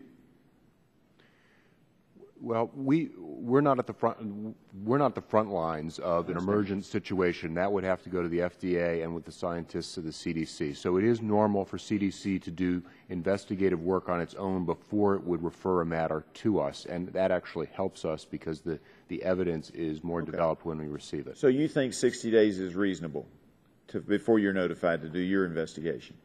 Yes. Okay. And as a part of that, they're doing their investigations and so forth, but don't you think it's kind of interesting that you got notified yesterday? Do you think that our hearing might have sped that time up a little bit? I have no information about that. But when you filed your testimony, you said to date, OIG has not received a referral for any more recent potential violations involving Dugway, which was in the reference to the 2008 and 2010 incidents. That's right. We submitted the testimony on Friday. At that time, we had not received it. I would say my opinion is that oversight by this committee is a very effective way at spurring attention to this matter within the government. Just wish we didn't have to do it so often. Dr. Sosin, you're the acting director of National Center for Injury Prevention and Control. I noticed in the report referred to by the chairman earlier that Stephen Moore is the acting director of his department. What is the relationship between your two areas, and why is everybody over there acting and nobody's permanent? I'm sorry, the information you have about my acting director role is old. I was previously for 9 months acting director there. I have been for nearly a decade, or over a decade actually, the deputy director for the Office of Public Health Preparedness and Response. Dr. Monroe, I think you're referring to, who is the acting associate director for laboratory science and safety, is an outstanding laboratory scientist who comes from the Center of Emerging Infections. Okay. And he's in an acting role because we are trying to hire a top-notch laboratory scientist to lead the laboratory safety and science effort. And do you answer to him, or do you just work with him? I work with him. I yield back. Thank you, Mr. Chairman. Mr. Pallone, you're now recognized for 5 minutes. Thank you. As the investigation into the Dugway incident continues, we're learning that more and more labs received these live anthrax shipments. In addition to the 86 labs to which DoD directly sent shipments, there have been an additional 106 labs that received secondary transfers. So we're now talking about nearly 200 labs. And as more labs are involved, the opportunities for error only increase. So I do want to understand whether it's necessary to have so many different labs involved with dangerous biological agents. I know Ms. Daggett mentioned this in her opening statement. So Dr. Cross, do you have an opinion on the number of labs that are working with anthrax? Well, I don't think we know the number of labs that are working with anthrax. I think that's one of the issues. We have information of where the, are you talking about the? Registered entities. Yes. Anthrax is a select agent. That's right. I'm sorry. Anthrax we do know. We do not know all of the high containment laboratories that exist. We have controls for a subset of dangerous pathogens. There are other highly infectious pathogens that require a biosafety level 3 laboratory, and they do not all have to be registered with the select agent program. We do know for anthrax. My apologies. So Dr. Cross, GAO has recommended the establishment of a single federal entity to conduct government-wide strategic planning and oversight for high containment labs. This would include developing national standards for designing, constructing, operating, and maintaining such labs. Can you elaborate on this recommendation? Yes, we think it's important that there be a more comprehensive set of plans for how many labs are needed. You know, there have been there's been a great increase in the number of labs over the last decade. Since the anthrax attacks in 2001, a number of different federal agencies have expanded the number of labs that they have. Academic institutions have built labs. Some states have built labs, and a lot of private entities have built labs, and they're very expensive. We don't know what really is needed. As we've heard today, they are developing their own validation procedures, and there's not necessarily an assurance of consistency. And so while inspections can be performed of these laboratories, the kinds of reportings of problems have only typically been going to a level above the laboratory, so they're not going up to the top of departments or to organizations. And so I think that we're concerned that there hasn't been kind of a consistent set of standards in place, a consistent understanding of what the needs are, a consistent plan developed for where these laboratories ought to be built and maintained, and what the costs are going to be over the long term for maintaining this kind of infrastructure, and whether it is in line with the needs. Well, have you gotten feedback from the federal government agencies that operate these high containment labs with regard to this recommendation to establish a single federal entity? I know you mentioned some obstacles to that, but what other obstacles would there be to implement it? Well, you know, I think that it's not clear where that organization should be located. As we've heard today, it's difficult to retrofit this kind of control on top of an existing enterprise. Different departments want to have control over what their own needs are. Different companies want to be able to compete for contracts from the federal government. And so going back and retrofitting that kind of control is complicated. We have not gotten traction on the concept of moving forward to try to centralize this control. All right, let me just then ask again, do you believe that the establishment of these national standards and oversight might address some of the gaps that led to the recent incidents at DOD and CDC, and how could Congress help in establishing uniform standards and procedures? We do believe that having more consistent lines of authority would be helpful. DOD, I think, in its report on the Dugway incidents has pointed out that the different laboratories handling anthrax were in different chains of command and never came together, that there wasn't a sharing of information, and they didn't have top-level knowledge of what was going on in these laboratories and how the procedures were being conducted. That's the type of thing we think would be helpful. And we'd be happy to work with you and members of the committee to try to develop some kind of proposals. Thank you. Thank you, Mr. Chairman. Thank you. Now recognize Dr. Bouchon for 5 minutes. Thank you, Mr. Chairman. I mean, to me, this hearing is astounding, honestly. And I hate to admit, but in the 4.5 years that I've been here, this is not the only government agencies that we're hearing testifying in front of Congress saying they're establishing new policies. Sorry, we messed up. Sorry we did this. Sorry we did that. And you know why? Because there's no accountability. There's no accountability across the federal government, in my view. No one's responsible. People are in their jobs for short periods of time. Dr. Hassel, you've been in your job for a year. If we really pressed you, you'd say, well, I don't know. I've only been in my job for a year, so I don't know what they did before me. I mean, this is a decade-long process. And I personally get tired of hearing about how we're establishing new policies in this. This is anthrax. We should have had policies for decades. It's ridiculous. I mean, and, you know, that's the problem. And there's almost contempt against congressional oversight every hearing I go to. It's almost people walk out of the room and they go, well, they didn't get us this time, and they can't get us. There's nothing they can do to us. That's what I mean, this is just ridiculous. So, Dr. Hassel, how can there not be standardized protocols for this in the federal government after decades and decades of this? How can that not happen?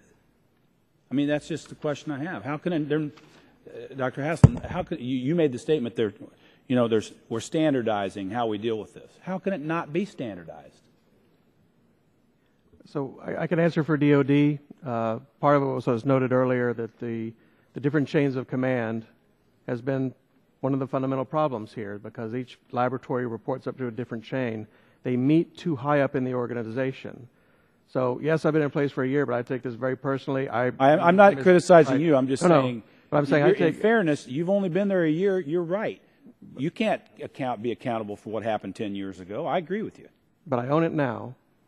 So I take personal responsibility to work with other people in the department to make sure these things are standardized. And I will not recommend to the Undersecretary that we lift the moratorium until I'm confident that we have the proper scientific basis for our operations and that we've achieved the right level of standardization. I appreciate that. The reality is if people are losing their jobs, this would be standardized. And Dr. Sosin, I mean, you said, you asked, how do you solve this problem? You said, well, I don't know how we solve the problem, essentially is what you said in your earlier testimony. I mean, I know how to solve it. How many people across the government have been fired over this problem? Who's lost their job at CDC, at DOD, who's still doing the same thing? Even though they literally sent a national security risk of anthrax around the world. And as Mr. Griffith found out, non-DOD properties, I don't care if they're allies, that doesn't matter. So, I mean, and not to mention the fact, how many people are protected from being fired because they're part of a federal government union that does not allow them to be held accountable.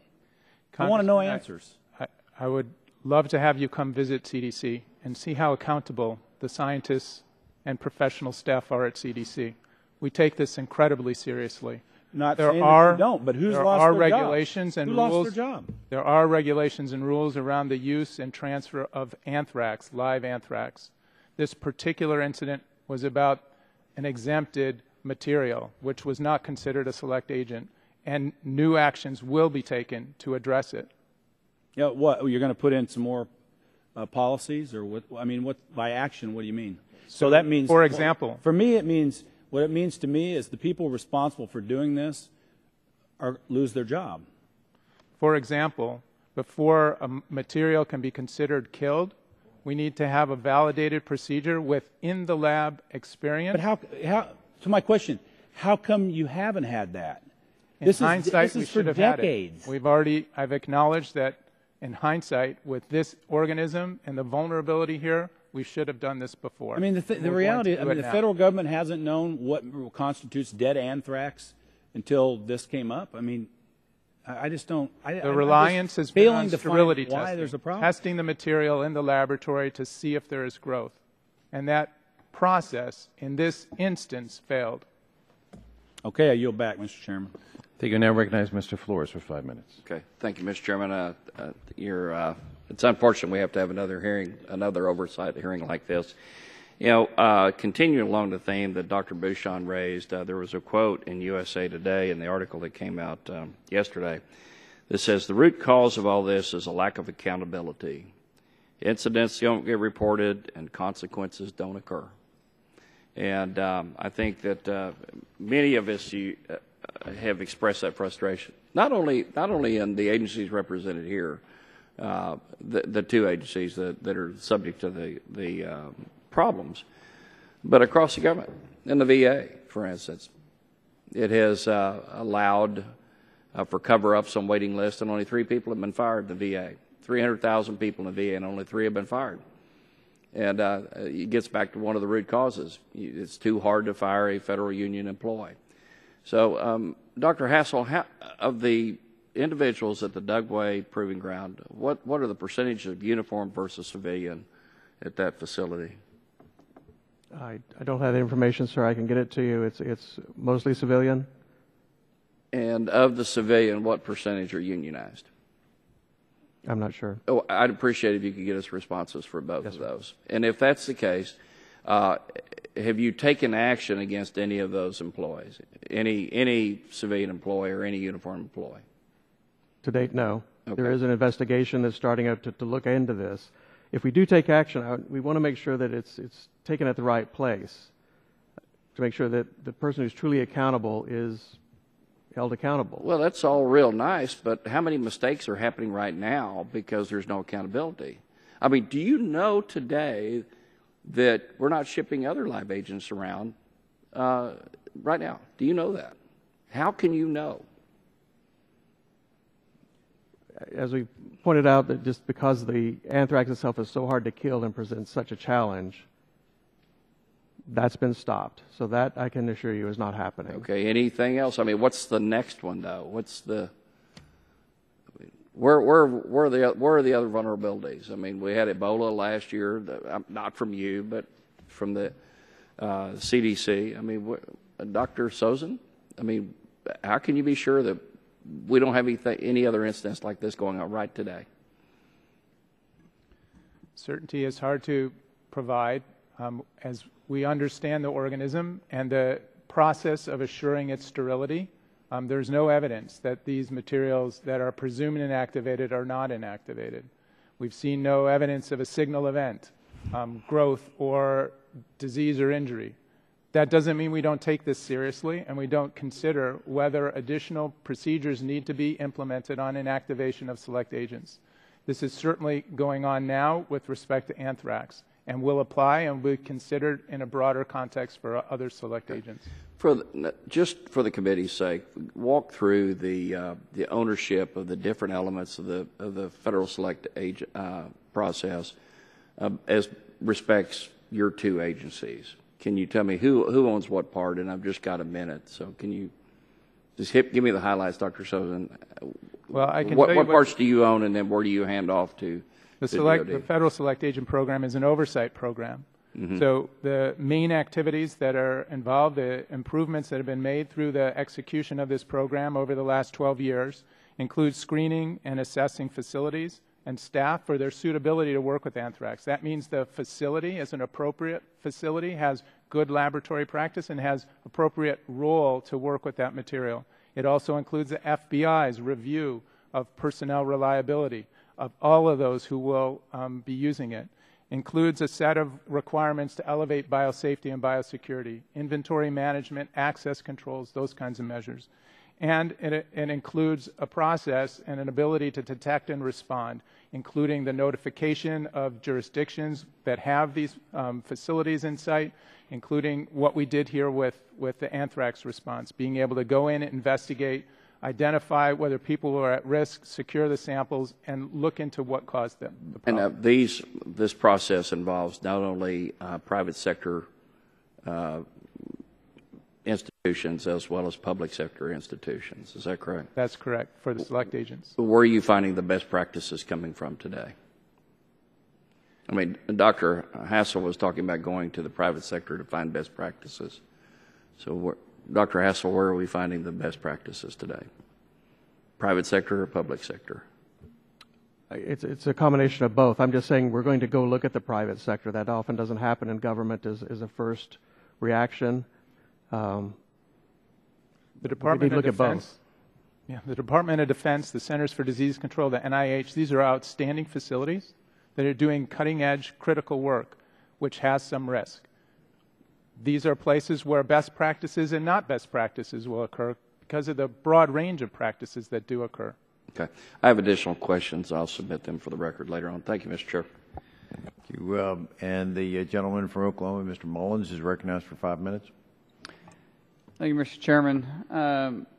Appreciate you guys being here. I'm sure you're having a blast and enjoying your time here. But it is very frustrating for me to see what is taking place. To hear you guys say you have protocols, you're looking into it. How long does it take to look into this? It's really hard for me to follow this. And Dr. Hassel, is it the practice of the DOD, the labs, to send out a death certificate with select agents when they leave? Is that correct? It has been, yes. It has been? How long has that been going on?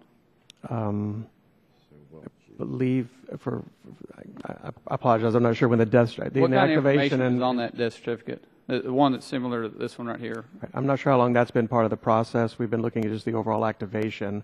We've been looking at that back 12 years. I'm not sure at what point the death certificate was initiated. I'll find out.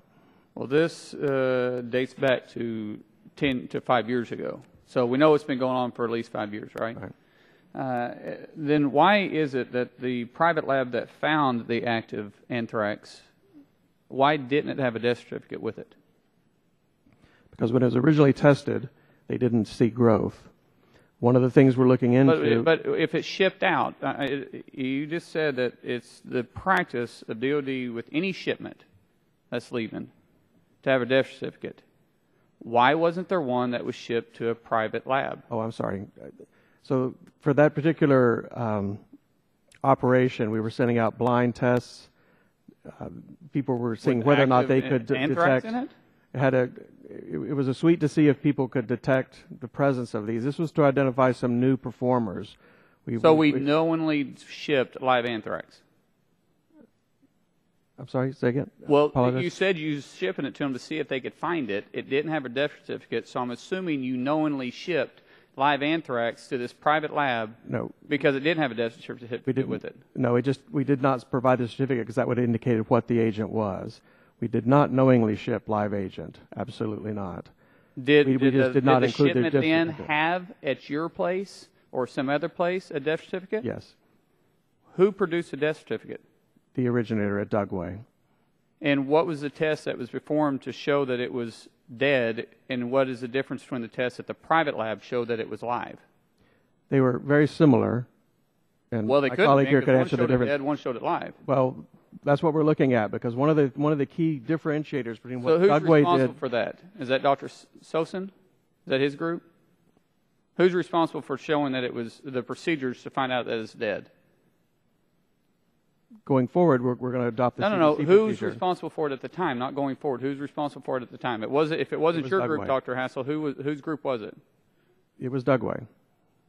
They developed the And who's over viability Dugway? testing. Who do they fall underneath? Do they fall underneath Dr. Hassel, Dr. Sosin, Dr. Dembski? Who oversees Dugway? The Army.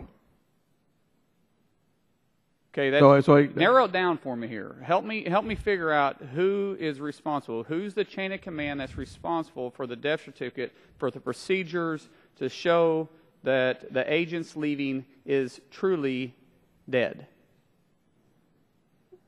Are you talking about the chain of command of the laboratory, or just I'm talking for about the the certificate? chain of command to find out that the anthrax is shipping out. This isn't a hard question. Who's over finding out for sure the procedures to find that the agent is dead?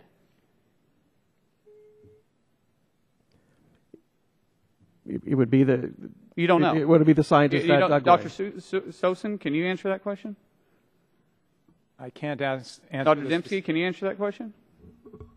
Not specifically. Okay, and this brings me to my last question, because as I was going through the background information to prepare for this hearing, I couldn't figure out either. There's so many different people that touch this. There is no clear line of chain of command. As a business owner, you've got to have someone responsible for something. This goes back to a line of questions that was already asked. No one can be fired because no one takes responsibility, because no one has responsibility for it. We just assume that everybody's doing their job. And yet we're shipping out live anthrax, and no one takes responsibility for it? Dr. Hassel, you said that you were going to leave you was going to leave it locked down where they couldn't be shipped, where nothing could be shipped until you declared a line of command and procedures, right? How long is that going to take?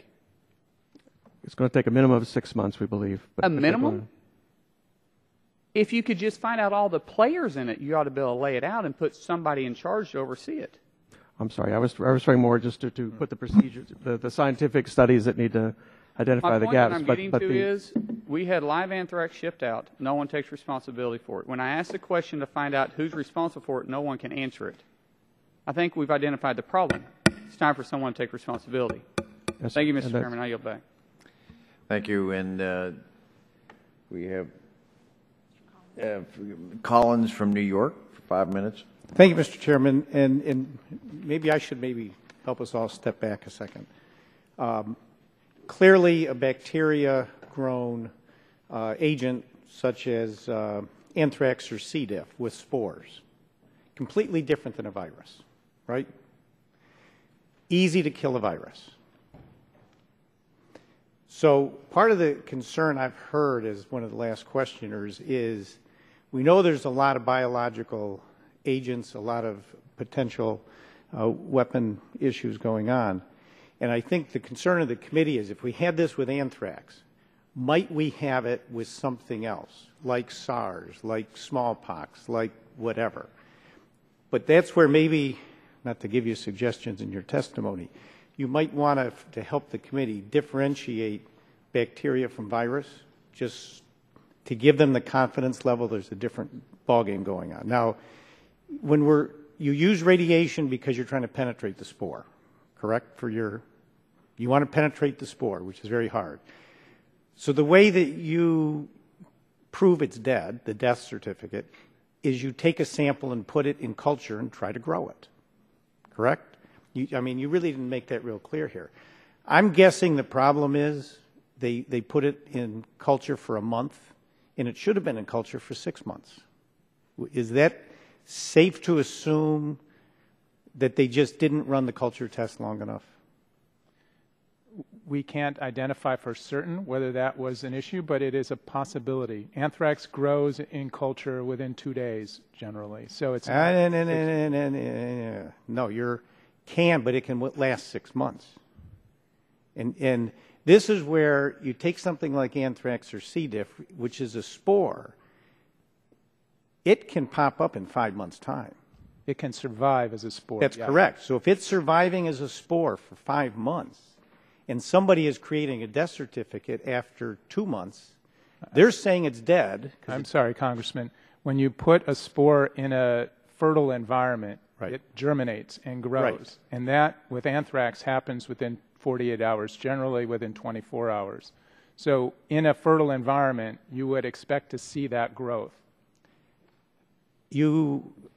I can beg to differ with you. I have some experience in this, and I've seen it where it doesn't grow in a month, it doesn't grow in 2 months, and all of a sudden in 5 months it shows up. I would suggest, respectfully, that I believe the big issue here was it wasn't radiated with enough intensity, so it wasn't killed. But to validate that it was dead, they put it in culture to see if it would grow. And if it was in culture for 48 hours and it didn't grow, and then they gave it a death certificate, then I can tell you what your problem is right now. You didn't put it in the culture long enough. I think in best practices in industry, best practices, you're going to see that batch sit in the refrigerator or sit in the freezer for 6 months. And you're going to have that culture, that spore in culture for 6 months, not for 48 hours. And I think you'd have to agree, if it's in that culture for 6 months, it's deader than a doornail. And you'll have more assurance than if it's only in culture for 48 hours. And again, this is different than a virus. So I just think some of that confusion is going on here as to when is, because you do the death certificate at the lab after it's been radiated and held in isolation until the culture test is run, and then you say, okay, I didn't see anything, so it's dead. Now that entire batch is good to go as dead virus, hence exempt, et cetera, and that's what happened. It was then shipped out exempt because it had the death certificate. But I guess the issue would be, I'm assuming that's up to the lab to decide how long they're going to grow it in culture. Is that correct? That's a lab procedure, not a CDC or? At this point in time, the sterility testing, viability testing is a laboratory procedure, but there will be additional requirements as a result of this incident. And I do think, and that's what I would encourage you to do, that's where I think it falls apart. You do trust these labs to all be at the top of their game, but in best practices, and this one in example, I can assure you best practice in private industry on anthrax and on C. diff is 6 months. It is 6 months of testing, so you know it's dead. It's not 48 hours. That's best practice coming out of private industry. I yield back. Thank you. Thank you. And we now recognize the Congresswoman from Indiana, Ms. Brooks, for 5 minutes.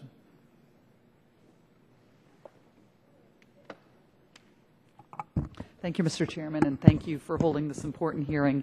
And I have to say, in my prior role before joining the committee, I was chair of the Subcommittee on Emergency Preparedness, Response, and Communications for Homeland Security, and it really opened my eyes to the vital need to better protect the American people and our country from bio attacks and from bio defense incidents. And I will say that at that time I learned that this administration did away with a position that had been in place under the Clinton administration, under the Bush administration, called the Special Assistant to the President for Biodefense. And I think we learned about that position being eliminated when the Ebola attack, when Ebola hit this country. And I think it kind of goes to the point of I think what Dr. Cross is talking about is that as a government, we are not, there is no central line of authority, there is no central entity, there's no person who all of these issues bubble up to, that as a government, we have a massive enterprise with so many different well-intentioned, hardworking scientists and government workers, but yet there is, when it comes to biodefense for this country, it's not organized, and we're not doing a good enough job. I have to tell you that later this week we're going to be introducing legislation that addresses the need to strengthen and streamline the existing biodefense initiatives housed at BARDA and the CDC. And so, Dr. Sozin, I have a question. If lab workers or other medical professionals had been exposed to live anthrax samples, are you confident that as to whether or not we would have had proper vaccines and therapeutics in place to save lives? Yes, I'm confident we do. Are you confident, Dr. Hassel? Yes, ma'am. Okay. Mr. Dembski and Dr. Cross, are you confident that we have enough proper vaccines and therapeutics in place to save lives? I don't have sufficient information to answer that question. Nor do I. Dr. Sozin, would that be for the workers that are being exposed, or how about with respect to the community, building on Congressman Burgess's question about one of these individuals if they had been exposed and presented to an ER? Can you explain to me what your view is, if you have one, about our national strategic stockpile and the coordination within the government enterprise with respect to the national stockpile? Thank you for that question. The Strategic National Stockpile actually did provide vaccine for the states that had workers who were receiving prophylaxis. So I'm confident that we have the ability to do it. We have a vast supply of countermeasures for anthrax. The nature of the event that you might be trying to prepare for always determines whether you have enough. But there have been a variety of processes and procedures to review the requirements that have been set by the federal government for this threat, and we meet those current requirements. Dr. Hassel, any comments on our stockpile and how we can ensure that we have the medical countermeasures in place across the board for incidents? No, ma'am, that's really my colleague's purview. Dr. Cross and Mr. Dembski, what I think this event, going back to what this event shows us, is that while we're trying to respond at a managerial level, are you familiar with the private sector's involvement with the medical countermeasures development and procurement? Are either of you involved in that at all?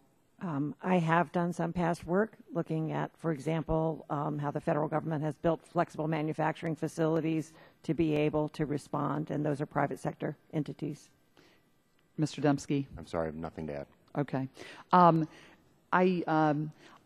I'd like to go back to, and I guess if I could actually, I might have a little bit of time with respect to the death certificate. Is it, building on Congressman Mullen's question about the death certificate, could both of you please explain with a little bit more detail how that process works? And how that process works, what is required to be placed on the death certificate, and if you are sending these spores to another lab, what is it that the one lab should have that the other lab then what is common in looking at the death certificate? Is the organism required to be listed, or it's not listed when you're doing this sample blind test? Can you please go into a bit more detail? And I'm sorry my time is up, but I would ask if we might have just a couple of more minutes. One more minute? And then if you could please submit any further explanation in writing.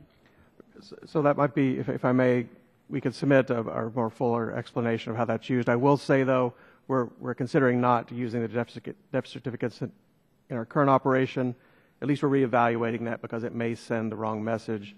So that's one thing I was going to work more with my colleagues about that very issue, because we have some concerns about what message that sends. Dr. Sozin? The laboratory itself makes the determination about death certificates and the sending process. That is not a select agent regulation or requirement. Okay. Thank you. I yield back. Chairman, thank you. Just strike this last word. We got one more. Oh, okay. We have one more on this. The chair now recognizes from the congressman from North Carolina, Mr. Hudson. Thank you, Mr. Chairman. Thank you, panel, for bearing with us here till the end. Would you like to expand on that answer at all of my colleague's question about the death certificates and the practice? Were you able to fully answer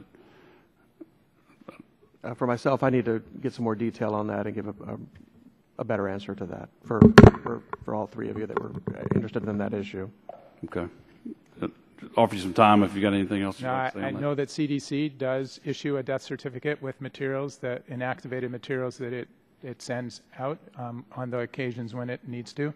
I do not know the particular details of that death certificate.